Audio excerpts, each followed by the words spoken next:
नमस्कार, आप देख रहे हैं कैपिटल टीवी का प्राइम टाइम शो और मैं हूं आपके साथ परवीन शेख। आज दो तीन ऐसी बड़ी खबरें सामने आई जिससे लग रहा है कि बांग्लादेश में कभी भी चुनाव नहीं होंगे।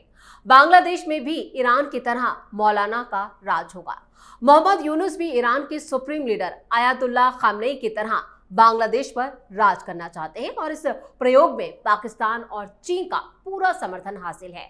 वहीं बांग्लादेश के अंदर मौजूद जमाते इस्लामी और मुस्लिम तंजीमें मोहम्मद यूनुस की मदद कर रही हैं। इस चौंकाने वाले खुलासे से अमेरिका और यूरोप परेशान है।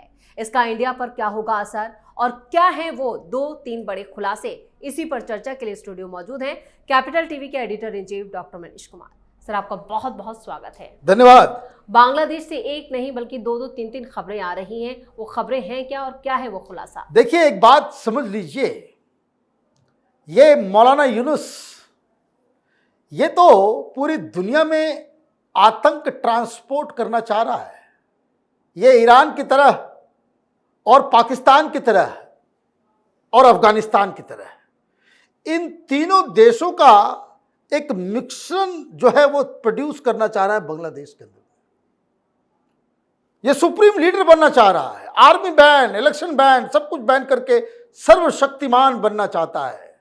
मुसलमानों का एक, उसको कहते थे भाई, जो खलीफा बनने की कोशिश कर रहा है। क्या कर रहा है ये? बहुत सारी खबरें हैं जो लोगों तक नहीं पहुंची है और ऐसी ऐसी खबरें हैं आप सुनेंगे तो आप दंग रह जाएंगे। भाई, कोई काम नहीं बचा है इसको। बांग्लादेश की सरकार ये गेहूं चोरी की कर रही है। गेहूं की चोरी करते हुए पकड़ा गया है। अभी आऊंगा मैं डिटेल में, लेकिन पहली जो खबर आई है वो मलेशिया से आई है। वहां 36 बांग्लादेशियों को पकड़ा गया है, अरेस्ट कर लिया गया है और वहां तो कानून थोड़ा टाइट है। इन सबको वहां टांग दिया जाएगा, 72 हुरों के पास भेज दिया जाएगा। मुस्लिम बहुल देश है मलेशिया, लेकिन फिर भी उनको वहां पे 72 हुरों पे कैसे भेजा जाए उसका इंतजाम किया जा रहा है। 27 जून को वहां गिरफ्तारी होती है।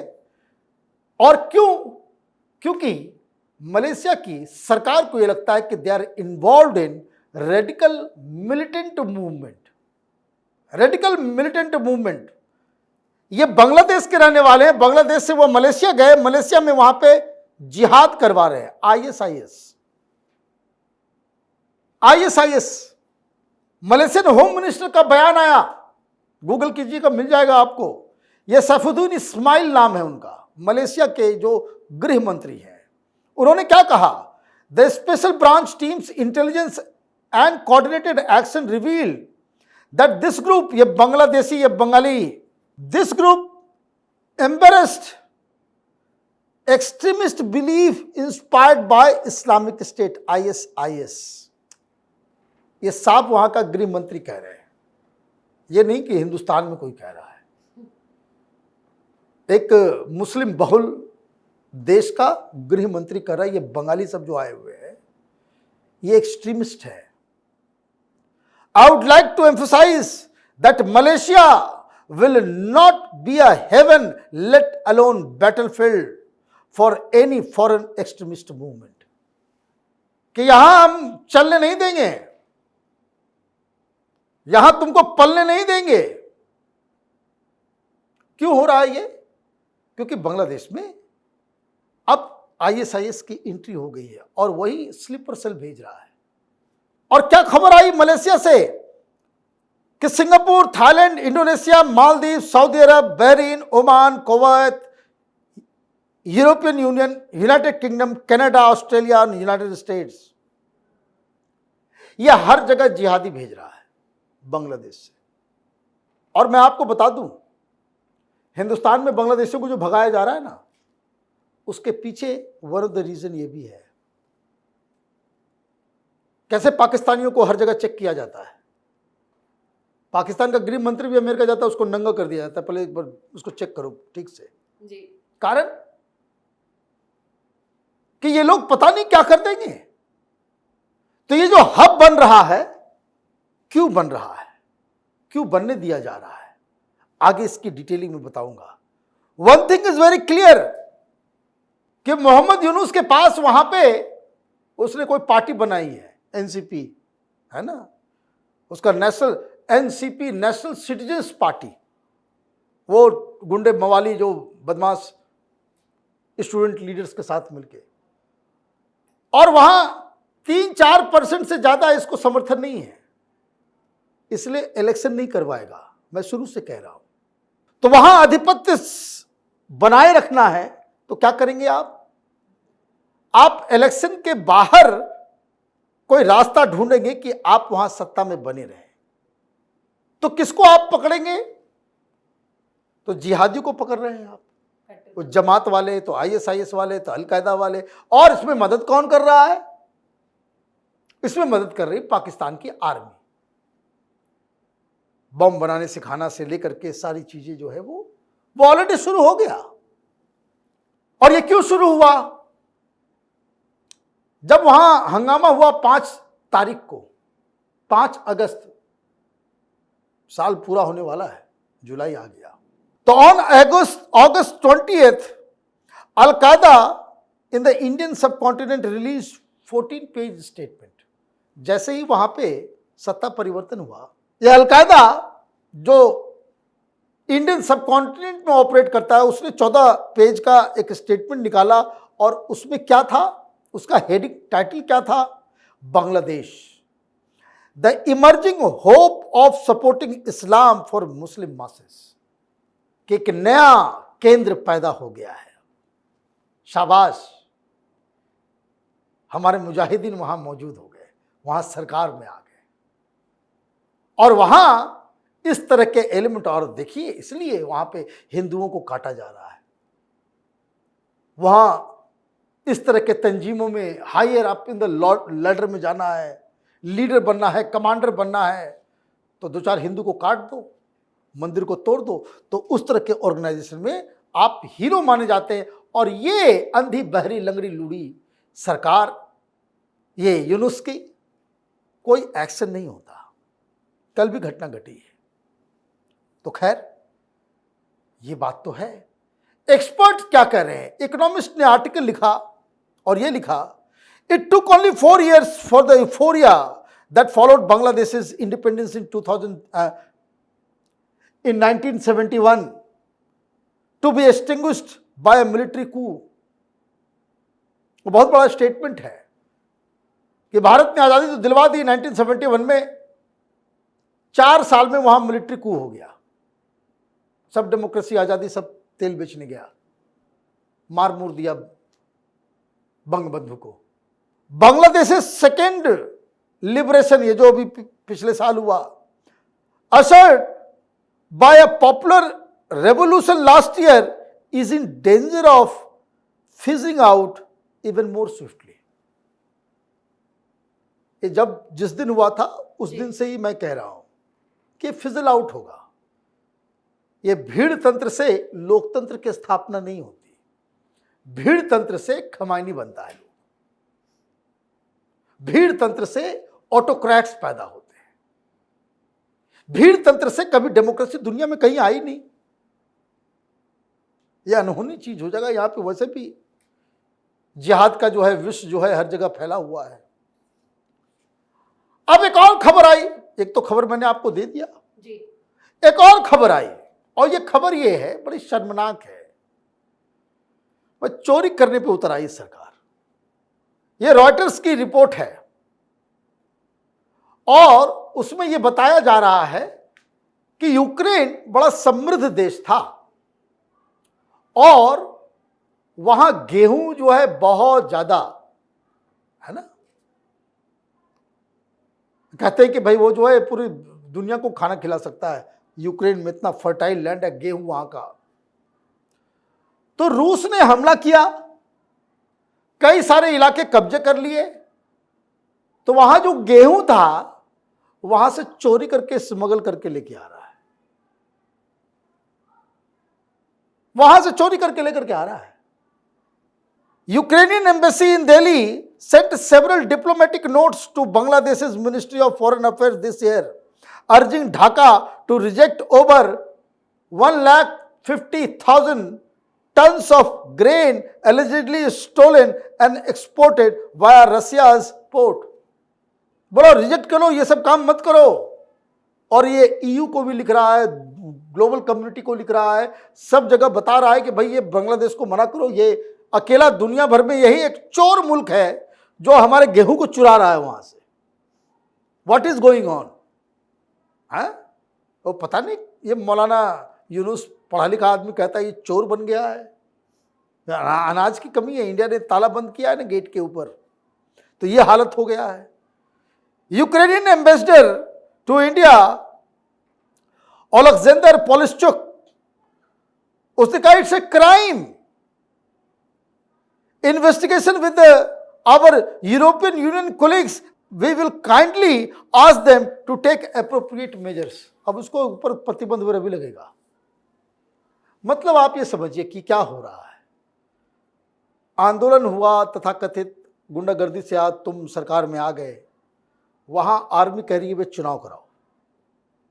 अब ये कह रहा है कि वे चुनाव नहीं कराएंगे किसी भी कीमत पे। केयर टेकर गवर्नमेंट बनाया गया, इन लोगों ने एक पॉलिटिकल पार्टी बना ली। जो पॉलिटिकल पार्टी थी उसको बैन भी कर रहा है। अब जो मेन खबर है उस पे आता हूं मैं, और यह खबर यह है कि कोई जुलाई चार्टर तैयार कर रहा है ये यूनुस। जुलाई चार्टर, अभी जुलाई महीना आ गया जी, इसी में ये चार्टर रिलीज होगा। क्या है उसमें? उसमें जो पुराना संविधान है उसको खत्म कर दिया जाएगा और ये कहेंगे कि एक नया संविधान बनाएंगे, रिफॉर्म लेकर के आएंगे। और इस नए संविधान को बनाने में जब तक टाइम लगे तो लगे, लेकिन तब तक मैं हिटलर बन जाऊंगा। और उसमें बताया जा रहा है कि जो चार्टर है उसमें Yunus can dismantle Bangladesh arm force. पहला काम करके आर्म फोर्स को बंद करो। आर्मी चीफ के ऊपर, राष्ट्रपति के ऊपर क्राइम अगेंस्ट ह्यूमैनिटी जैसे कैसे शेख हसीना के ऊपर लगाया है जी, वो करके उसको जेल में डाल देना और आर्मी को डिसबैन कर देना। क्यों? क्योंकि रिपोर्ट ये बता रहा है कि वो आर्मी को रिप्लेस करेंगे इस्लामिक रेवोल्यूशनरी आर्मी, जैसे ईरान के पास है ना। उसी तरीके से बांग्लादेश इस्लामिक रेवोल्यूशनरी आर्मी बनाया जाएगा। तो जो लोग कट्टरपंथी मौलाना किस्म के अधिकारी नहीं हैं, जो प्रोफेशनल हैं, जो धर्म वगैरह नहीं बल्कि वर्दी का मान सम्मान करना चाहते हैं, उन सबको जेल में डाल के मार दिया जाएगा। They will be killed. और जो उस वक्त के लिए सरकार जो बनाई जाएगी उसको रेवोल्यूशनरी गवर्नमेंट कहा जाएगा, है ना। ये होशियार है ना, पढ़ा लिखा बेईमान है, तो वो जो है थोड़ा सा चीजों से बच रहा है कि ब्रेजन तरीके से ना करे, संविधान में कुछ इस तरह से जो है बदलाव कर दे। तो ये हमने बता दिया कि 1972 का जो कॉन्स्टिट्यूशन है उसको खत्म कर देगा। Transform this interim government into permanent, कि अभी जो इंटरिम गवर्नमेंट है उसको परमानेंट उसका हिसाब किताब कर देगा।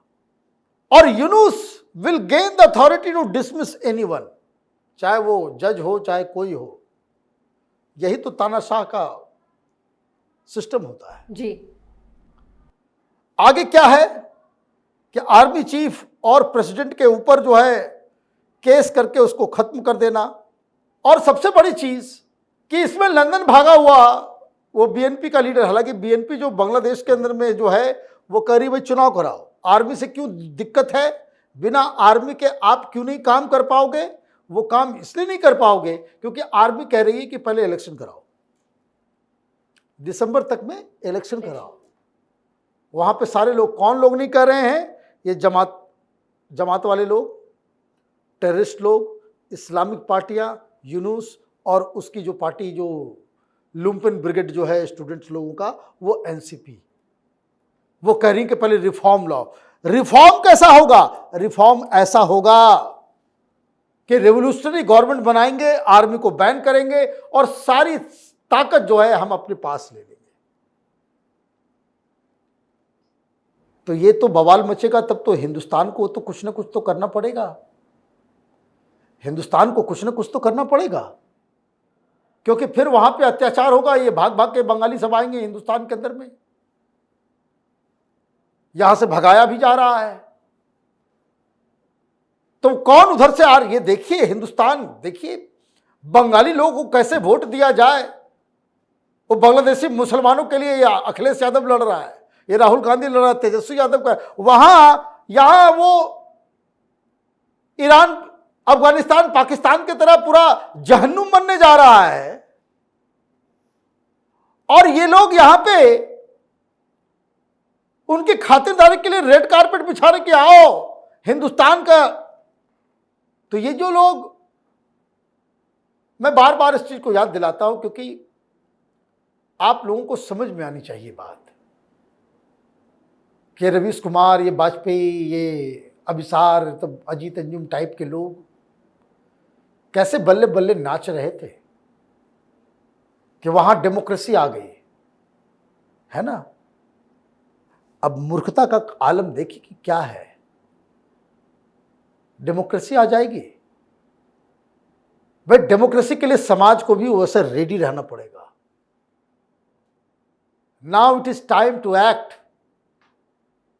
5% से भी कम लोगों को समर्थन है इस जिहादी यूनुस को। बांग्लादेश के लोगों को सड़कों पे आना पड़ेगा अगर उनको अपनी आजादी प्यारी है, जिंदगी प्यारी है, परिवार प्यारा है। अदरवाइज जिस तरह से ढाका में भी महिलाएं घूम घूम के बाजार भी जा रही है, जॉब भी कर रही है, सब कुछ कर रही है, ये सबको बुर्का में बंद कर दिया जाएगा। लड़कों की पढ़ाई बंद हो जाएगी, नौकरी बंद हो जाएगी। और जैसे जैसे वो शरिया का कानून जिस तरह से अफगानिस्तान और बहुत सारे उस तरह के मुल्कों में लगा हुआ है, बांग्लादेश की अंतिम घड़ी वो बिल्कुल आ गई है। सो राइज, आवाज उठाओ बंगालियों, नहीं तो बर्बाद हो जाओगे। इस तमाम जानकारी के लिए और सटीक विश्लेषण के लिए आपका बहुत बहुत धन्यवाद। धन्यवाद। सत्ता चीज ही ऐसी है जिससे लोगों की अक्ल पर ताले लग जाते हैं। बांग्लादेश के लोगों ने जिस यूनुस को हीरो समझा था वो विलन निकला है। बांग्लादेश के लोगों ने यूनुस को प्रजातंत्र की बहाली का जिम्मा सौंपा था, अब वो खुद तानाशाह बनने की फिराक में है। यूनुस की पूरी दुनिया में थू थू हो रही है। सिर्फ 5% समर्थन के साथ जिस तरह का बदलाव यूनुस करना चाहते हैं, उससे हिंसा भड़केगी और बवाल मचेगा, जिसके बाद बांग्लादेश में आर्मी का शासन होगा। इस खास शो में इतना ही। वीडियो कैसा लगा कमेंट करके अपनी राय जरूर दें। वीडियो को लाइक करें, शेयर करें और कैपिटल टीवी को सब्सक्राइब जरूर करें। धन्यवाद।